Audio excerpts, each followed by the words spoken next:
मानहियो जान से छोड़बो नहीं आसान से मरलो पछीन के ले अइबो भगवान से।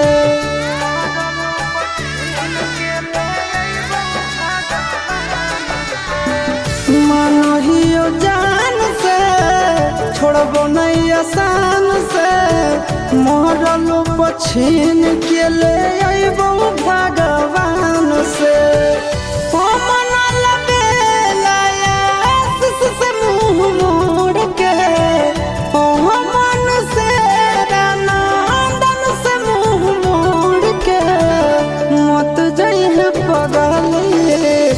पगला के छोड़ के मत जइहे